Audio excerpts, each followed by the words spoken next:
एक महत्वपूर्ण बात है, हमें जब अपने नववर्ष की बात याद आए, उसको मैं आपको बताना चाहता हूं। आप जाइएगा नेट पे सर्च करिएगा, only man made object which has crossed our solar system is Voyager 2 which was sent in 1978।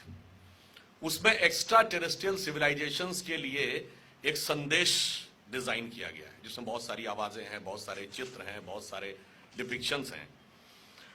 और जिस साइंटिस्ट, जिस कॉस्मोलॉजिस्ट ने उस संदेश को डिजाइन किया था, उनका नाम था कार्ल सगन। और कार्ल सगन ने कहा है, only the cosmological calculation of ancient Hindus matches with the modern cosmological calculations, यानी 1.97 बिलियन तक पहुंचे। आज माना जाता है कि 4-4.5 बिलियन है।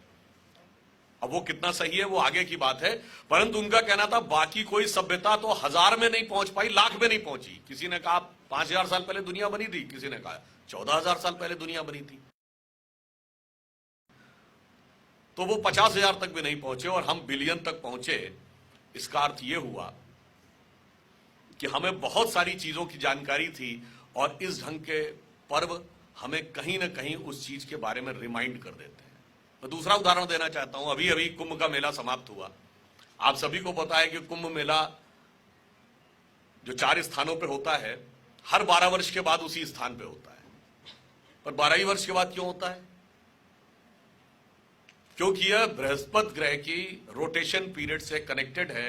हर 12 साल के बाद बृहस्पति उसी बिंदु पर आता है।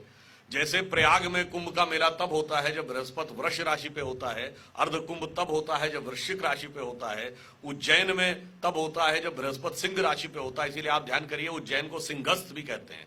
अक्सर आप लोगों ने पढ़ा होगा पर ध्यान नहीं दिया होगा इसको सिंहस्थ क्यों कहते हैं, क्योंकि उस समय गुरु महाराज सिंह राशि पे होते हैं। इसका अर्थ क्या हुआ? जुपिटर का रोटेशन पीरियड 12 साल है, ये हमें 1000 साल पहले से पता था। और आपको कब पता चला? 150 साल पहले। उसके बावजूद हम अवैज्ञानिक हैं और बाकी लोग वैज्ञानिक हैं, ये रैशनलिस्ट थिंकर्स ने हमको बताया है। दूसरा उदाहरण देता हूं। उससे पहले एक पर्व पड़ा था हमारा मकर संक्रांति, सूर्य के दक्षिणायन से उत्तरायण जाने का पर्व। अब ये दक्षिणायन से उत्तरायण क्या होता है? Moving from southern hemisphere to northern hemisphere. वो ऐसे होता है जैसे ये अर्थ है, ये अपनी एक्सिस पर रोटेट कर रही है। अगर ये स्ट्रेट होती तो सूर्य की किरणें सीधे इक्वेटर के आसपास कंटिन्यूअस पड़ती और वो इलाका रेगिस्तान बन जाता बिकॉज ऑफ एक्सेसिव हीट। और नॉर्थ और साउथ पोल बर्फीले रेगिस्तान बन जाते, तो न मौसम बदलता न जीवन होता। पर फैक्ट ये है कि अर्थ स्ट्रेट ना होकर 23.5 डिग्री पे टिल्टेड है, तो half of the time southern hemisphere पे रहता है, half of the time northern hemisphere पे रहता है, तो मौसम भी बदलता है और जीवन भी चलता है।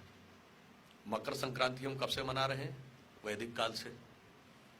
इसका मतलब the earth tilt and its successive changing of the position of sun vis a vis earth, ये हमें हजारों साल पहले से पता था। इसके बावजूद हम अवैज्ञानिक हैं और जो ये कहते थे सूर्य पृथ्वी के चारों ओर घूमता है, जो कहते थे धरती चपटी है, गोल नहीं है, वो लोग वैज्ञानिक थे। ये रैशनलिस्ट थिंकर्स ने हमको समझाया और हमें 3 पीढ़ियों से ये बताया गया, तो कहीं ना कहीं हम लोगों के दिमाग पर भी उस चीज का असर पड़ जाता है। तो ये बहुत सारे आज के जो पर्व हैं, हमारी बहुत सारी ऐसी चीजें, अच्छा ये चीजें ऐसी रच बस जाती हैं हमारी व्यवस्था में कि उसको डिफाइन करना मुश्किल हो जाता है, इसमें क्या वैज्ञानिक है और क्या अवैज्ञानिक है। वो कुछ कुछ जानते कैसे है?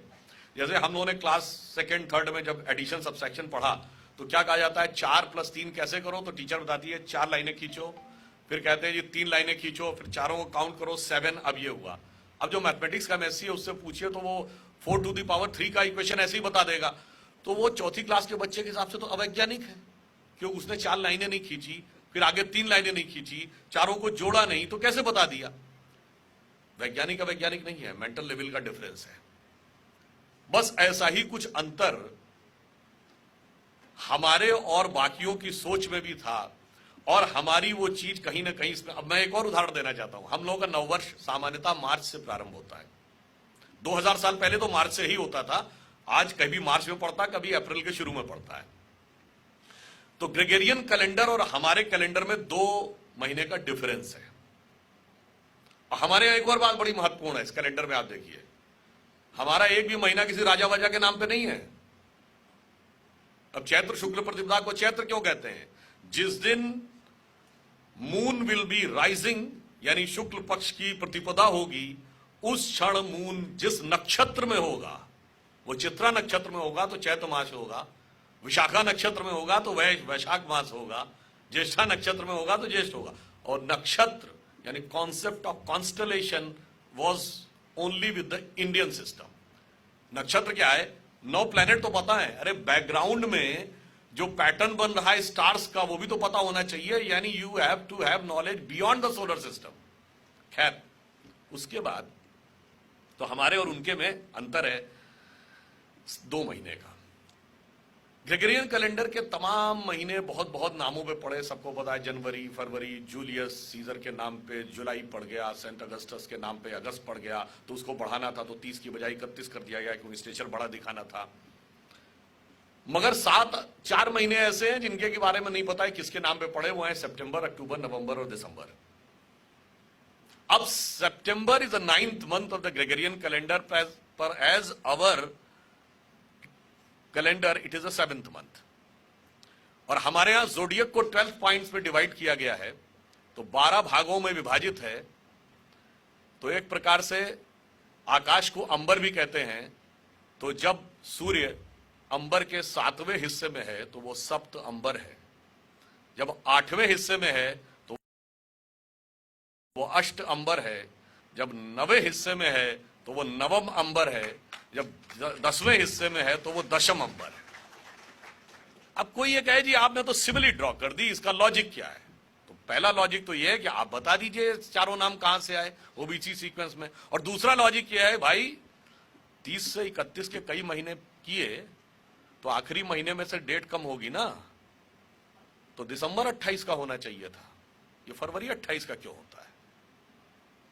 लॉजिकल है ना कि जब आप पिकअप करेंगे कहीं से तो एंड से ही वो कम होगा, इसका मतलब फरवरी वो तो लास्ट मंथ, ये तो बाद में आपने चेंज किया। ये आप समझ लीजिए इसका अर्थ क्या हुआ, पूरी दुनिया हमारे ही संवत्सर को मानती थी, पूरी दुनिया नॉलेज के जिस लेवल पे थी वो हमारा ही अनुसरण करती थी। और इसीलिए शिक्षा के मामले में भारत विश्व का गुरु था। देखिए एक हम बात करें, हम सुपर पावर नहीं थे और सुपर पावर बनना भी नहीं चाहते थे। तो पावरफुल आदमी के बगल में आप खड़े हो जाइए तो आप थोड़ा संकोच में महसूस करते हैं, थोड़ा ठिठका हुआ महसूस करते हैं, कभी कभी थोड़ा दबा हुआ महसूस करते हैं। और गुरु के बगल में खड़े हो जाइए तो उन्नत, आनंदित और आह्लादित महसूस करते हैं। पावरफुल आदमी आपको फोर्स कर सकता है कोई काम करने के लिए, इंस्पायर नहीं कर सकता, इंस्पायर गुरु करता है। इसीलिए भारत दुनिया का एकमात्र देश है जो अपने को भारत माता भी कहता है, और अगर हम पुल्लिंग में आते हैं तो जगत गुरु थे। और भारत में गुरु और शिष्य परंपरा थी। देखिए जब हम शिक्षा की बात करते हैं, आज सबसे बड़ी समस्या क्या हो गई कि शिक्षा के संदर्भ में हमारे कॉन्सेप्ट वेस्ट के इन्फ्लुएंस में बहुत ज्यादा आ गए। आप सब लोग मतलब इतने विद्वान हैं, सबको ही पता होगा, हम सब लोग एक ना एक समय पे डिग्री ले चुके हैं। जब डिग्री लेना होता है तो उसको कन्वोकेशन होता है। कन्वोकेशन को हिंदी या संस्कृत में क्या कहते हैं? दीक्षांत समारोह। शिक्षांत समारोह नहीं कहते, दीक्षा हमारे यहां इंपॉर्टेंट है।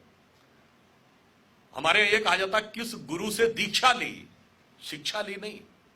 शिक्षा लेने के लिए तो गुरु की आवश्यकता ही नहीं, किताबें अवेलेबल है मार्केट में, आजकल इंटरनेट पे ज्ञान अवेलेबल है। जैसे मैं इंजीनियरिंग का विद्यार्थी रहा, मुझे थोड़ी रुचि हो गई इतिहास के बारे में, इतिहास की किताबें पढ़ लीजिए। आपको अर्थशास्त्र के बारे में रुचि हो जाए, एक 20-25 किताबें, 30-40 किताबें एक साल में पढ़ डालिए, 2 साल में आप 2 साल बाद अर्थशास्त्र के बड़े अच्छे विद्वान हो जाएंगे। शिक्षा के लिए गुरु की आवश्यकता नहीं, दीक्षा के लिए गुरु की आवश्यकता है। और हमारे यहां गुरु और शिष्य में शिक्षा का कॉन्सेप्ट भी बिल्कुल डिफरेंट है। गुरु शब्द की व्याख्या आप में से ज्यादातर लोगों को पता होगी, निश्चित रूप से सभी को पता है। गु शब्द का अर्थ होता है अंधकार, और रु का अर्थ होता है उसको निवारण करना, जो संस्कृत में है गु शब्दस्तु अंधकार स्यात्, रु शब्दस्तन निवर्तिका, अंधकार निवर्तित्वात् गुरु नित्य विधीयते। इसका काम अंधकार का निवारण करना हो। परंतु शिष्य की परिभाषा आप में तो हो सकता कुछ लोगों को पता हो, और मुझे लगता कुछ लोगों को ना भी पता हो। What is the origin of this word शिष्य? आजकल एक और बात भी हो गई, हमारे बच्चे बहुत अंग्रेजी पढ़ने लगे हैं, विदेशी भाषाएं पढ़ने लगे हैं, तो वो जो मूल फंडामेंटल कॉन्सेप्ट से अलग होने लगे हैं। एक्चुअली में हिंदी या संस्कृत में एक शब्द होता है शेष, रेजिडुअल, कितना शेष बचा। शिष्य इज द एडजेक्टिव ऑफ शेष।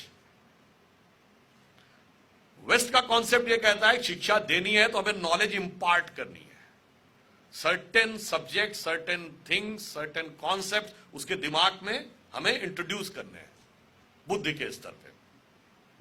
हमारी शिक्षा कहती है इंट्रोड्यूस नहीं करने, कोई चीज देनी नहीं है, उसका स्वरूप जो है वो तो हमेशा से ज्ञान का ही है, क्योंकि हमारे यहां हर व्यक्ति को माना गया है अहम ब्रह्मास्मि, वो ब्रह्म का स्वरूप है। केवल माया का आवरण उसके ऊपर आके सेटल हो गया है, उसे हटाना है। और जो जो हटता जाएगा नॉलेज उभर के सामने आती चली जाएगी।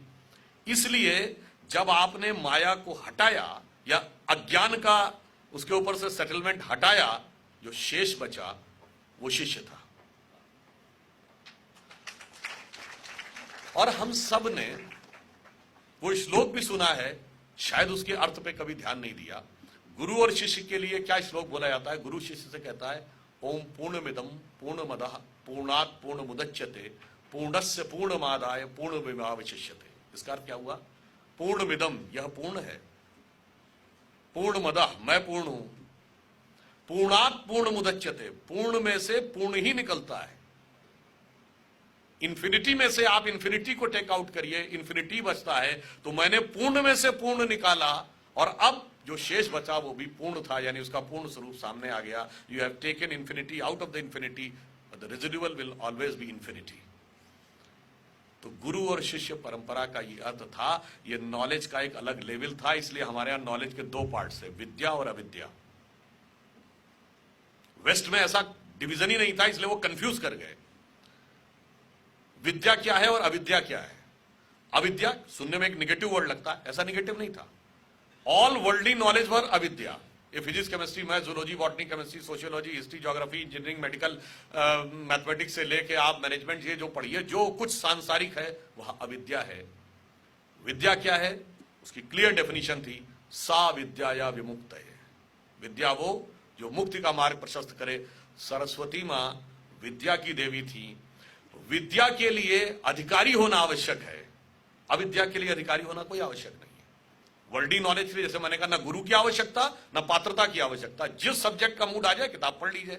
मगर आज भी अगर आपको अपने अंदर स्पिरिचुअल एलिवेशन करना है तो बहुत सारे अपने ऊपर कंस्ट्रेंट्स लाने पड़ते हैं। कोई गुरु चुनना पड़ता है, उसके गाइडेंस में चलना पड़ता है, क्योंकि आपके पर्सनालिटी का टोटल ट्रांसफॉर्मेशन होता है। इसलिए उनका शिक्षा का कॉन्सेप्ट और हमारा शिक्षा के कॉन्सेप्ट में फंडामेंटल डिफरेंस था। और आप ये भी समझ लीजिए, हम सबसे पूछा जाता है कि एंशिएंट इंडिया में सबसे बड़ी साइंटिफिक डिस्कवरीज कौन सी? अरे ढेर सारी हैं, मगर मजबूरी में भी जाकर जिस डिस्कवरी को हमारे रैशनलिस्ट स्वीकार करने को बाध्य होते हैं तो कहते हैं जी जीरो भारत ने खोजा था। जीरो तो भारत ने खोजा था, पर जीरो भारत ने क्यों खोजा इसका जवाब कोई नहीं बता पाता। जीरो हमने इसलिए खोजा, जीरो का सबसे बड़ा खास ये बात यह है कि आप कितने भी नंबर्स तक कैलकुलेशन कर सकते हैं, उसमें कोई रिस्ट्रिक्शन नहीं रहता। जीरो की सबसे बड़ी खासियत यह है कि अगर कोई नंबर x है डिवाइडेड बाई n, उसकी सर्टेन वैल्यू होती है। आप n की वैल्यू कम करते चले जाइए तो रिजल्टेंट की वैल्यू बढ़ती जाती है। x बाई 20 से x बाई 10 की वैल्यू ज्यादा होगी, x बाई 10 से x बाई 5 की वैल्यू ज्यादा होगी, x बाई 4 की वैल्यू उससे ज्यादा होगी, फिर x बाई 1 की value is equal to x होगी, और x by 0 will be equal to infinity. इसका अर्थ क्या हुआ? अनंत का रास्ता शून्य से होकर जाता है, और हम अनंत खोजने में लगे थे, इसलिए हम शून्य को खोजने में सफल हुए। अब इस शून्य की एक और खासियत है, आप 0.00001 को 0 से डिवाइड करिए तो भी इन्फिनिटी है, and 1 billion to the power trillion को 0 से डिवाइड करिए तब भी इन्फिनिटी है।